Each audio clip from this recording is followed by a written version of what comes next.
मम्मा, बहुत भूख लगी है मम्मा, खाना देना मम्मा, प्लीज़ मम्मा। बहुत भूख लगी है मम्मा। चुप हो जा मेरी गुड़िया, मैं कुछ करती हूँ, मैं तुम्हें भोजन दूंगी मेरी बच्ची, तुम रोना बंद करो। इतना कहकर निक्की फिर से अपनी माँ के पास जाती है, पर उसकी सासू माँ उसकी एक भी नहीं सुनती। माँ जी, मेरी बच्ची भूखी है, प्लीज़ उसे खाना दे दे माँ जी, हम लोग कहाँ जाएंगे।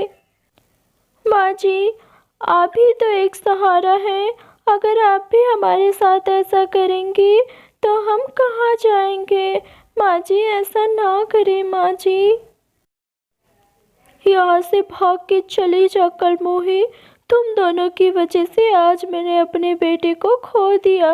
मैंने पहले ही कहा था कि मुझे लड़की नहीं चाहिए, पर तुमने तो लड़की ही जना और मेरे बेटे को खा ली।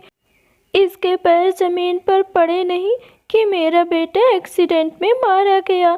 यहाँ से चली जाओ और दोबारा अपनी शक्ल मत दिखाना तुम माँ बेटी हमें। माँ जी, हम कहाँ जाएंगे माँ जी, मेरी बेटी भूखी है माँ जी, आज तो उसे खाना दे दे माँ जी। लेकिन शोभा उसकी सास बिल्कुल भी नहीं सुनती और उन्हें आधी रात में ही धक्के मारकर घर से बाहर निकाल देती है। निक्की चिड़िया और मीहू बहुत परेशान थी। भूख की वजह से मीहू बेहोश हो जाती है। तभी निक्की भगवान से प्रे करती है, हे माता रानी, मेरे बच्ची को कुछ ना करना, उसे कोई तकलीफ ना पहुंचाना, उसकी जगह पे मुझे चाहे जो हो जाए, पर मेरी बच्ची को कुछ ना हो। मैंने हमेशा से आपकी पूजा की है, आप मेरे बच्चे की जान बख्श दे माता रानी। निक्की रोते रोते माता रानी की पूजा करती है, लेकिन उसकी बेटी तो भूखी ही रहती है। निक्की बहुत इंतज़ार करती है, उसके मुंह पर पानी छिड़कती है और मीहू बेहोशी की हालत से नॉर्मल होती है। फिर निक्की गौरी चिड़िया के घर जाती है। गौरी बहन, मेरी बेटी भूख से तड़प रही है, आप मुझे कुछ भोजन दे दें, मैं आपको वापस कर दूंगी। लेकिन गौरी से बहाना बनाते हुए कहती है, निक्की बहन, मैं ज़रूर आपकी मदद करती, पर मेरा टिंकू भी कुछ नहीं खाया था, एक ही अमरूद बचा था, मैंने अपने टिंकू को खिला दिया। तभी कालू कौआ बोलता है, अरे गौरी, ऐसा तो मत बोलो, अभी तो माता रानी का दिन चल रहा है, अभी नवरात्रि चल रही है, और हम अगर दूसरों की मदद करेंगे तो हमारा भी भला होगा। एक अमरूद पड़ा है, तुम मीहू को खाने के लिए क्यों नहीं दे देती। ऐसा कालू कौआ गौरी के कानों में कहता है, लेकिन निक्की तो उनकी सारी बातें सुन लेती है।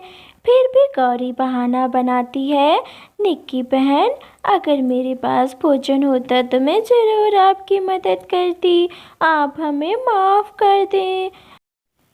फिर निक्की वहाँ से चली जाती है और फिर पारू चिड़िया के पास जाती है, लेकिन पारू चिड़िया तो सच में 2 दिन से भूखी थी, उसके पास भी कोई भोजन नहीं था।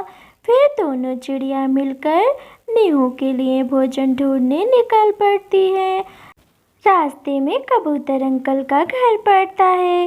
दोनों पंछियाँ कबूतर अंकल के पास जाकर बोलती हैं, कबूतर भैया, अगर आपके पास भोजन हो तो आप हमें दे दें, आपकी बड़ी मेहरबानी होगी, मेरी बेटी कई दिनों से कुछ नहीं खाई है। निक्की बहन, मुझे माफ़ कर दो, मेरे पास भी भोजन नहीं है, अगर होता तो मैं ज़रूर तुम्हें देता, लेकिन मेरे पास भी भोजन नहीं है।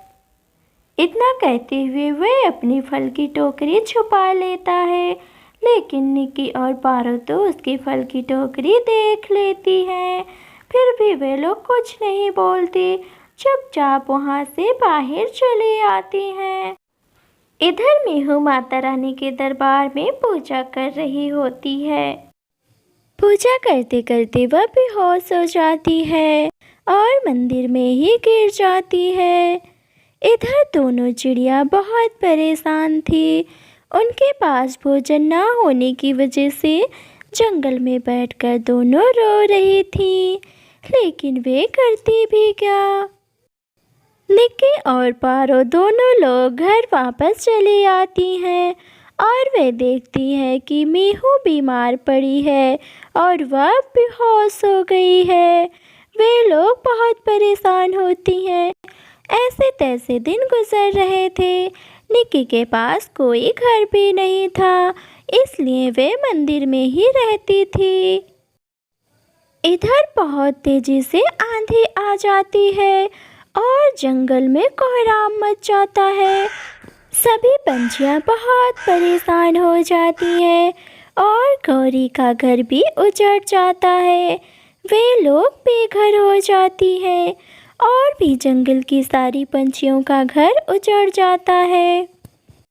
सब लोग इधर उधर भटक ही रहे थे, लेकिन निक्की और मीहू पारो को कुछ नहीं होता क्योंकि वे लोग पहले से ही मंदिर में थी। हेलो फ्रेंड्स, अगर आपको ये कहानी अच्छी लगी तो इसका दूसरा पार्ट देखने के लिए मेरे चैनल को सब्सक्राइब कर लीजिए और हमारे साथ ऐसे ही जुड़े रहिए।